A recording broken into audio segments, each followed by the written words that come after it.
संसद के मानसून सत्र में जबरदस्त बवाल मचा हुआ है। विपक्ष ने छात्रों के संसद कूच के दौरान उन पर हुए लाठीचार्ज के खिलाफ मोर्चा खोला हुआ है।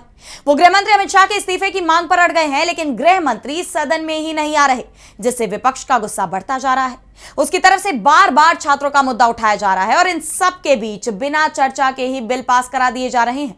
तो क्या कुछ चल रहा है संसद में, आइए देखते हैं इस रिपोर्ट में। संसद का ये मानसून सत्र मोदी सरकार पर बहुत भारी पड़ता दिखाई दे रहा है। गृह मंत्री अमित शाह की कुर्सी संकट में आ गई है। युवाओं की नाराजगी, जंतर मंतर पर उनके प्रदर्शन ने पहले ही सरकार को बैकफुट पर ला दिया है और अब संसद में जिस तरह विपक्ष छात्रों के मुद्दे को उठा रहा है, उससे सरकार के लिए चुनौतियां बढ़ती जा रही हैं। 20 जुलाई को छात्रों के संसद कूच के दौरान उन पर हुए लाठीचार्ज को लेकर विपक्ष ने अमित शाह के इस्तीफे की मांग कर दी है और जिस तरह गृह मंत्री सदन की चर्चा से दूरी बनाए हुए हैं, प्रदर्शनकारी छात्रों के खिलाफ कार्रवाइयां चल रही हैं, उस पर भी विपक्ष ने सरकार को घेरा है।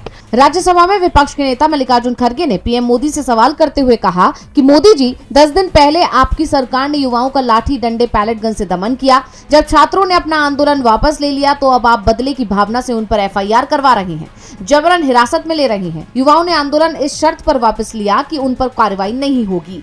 अब आपकी सरकारें अपनी ही जुबान से पलट गई हैं। अहंकार इतना है कि गृह मंत्री अमित शाह ने संसद सदन में कदम तक नहीं रखा। अकाउंटेबिलिटी के स्टेटमेंट से डरते हैं। अब ये सब फेस सेविंग इमेज प्रोटेक्शन के हथकंडे नहीं चलेंगे। युवा आपका सच जान चुका है।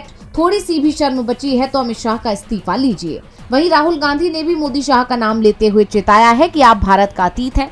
भारत के भविष्य के साथ कैसा बर्ताव करते हैं, इसे लेकर सावधान रहें। इसके साथ ही कांग्रेस ने केंद्रीय राज्य मंत्री जितेंद्र सिंह के संसद में दिए गए बयान को लेकर उनके खिलाफ विशेषाधिकार हनन का प्रस्ताव पेश किया है। इसकी जानकारी देते हुए कांग्रेस महासचिव KC वेणुगोपाल ने कहा कि लोकसभा में जवाब देते हुए मंत्री जितेंद्र सिंह ने सदन को बताया कि घटना के दौरान कोई गोलीबारी नहीं हुई थी। कोई मंत्री सदन को इस तरह गुमराह कैसे कर सकता है?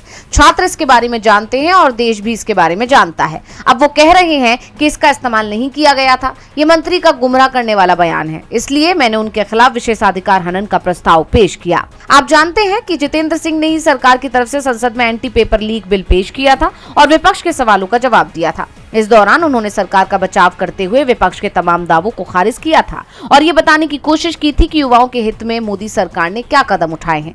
लेकिन अब अपने बयानों को लेकर ही वो कांग्रेस के निशाने पर आ गए हैं। आपको याद होगा, सरकार ने पहले नीट पेपर लीक को भी मानने से इनकार कर दिया था और अब कांग्रेस का आरोप है कि गोलीबारी की घटना से इनकार करना सदन को गुमराह करना है।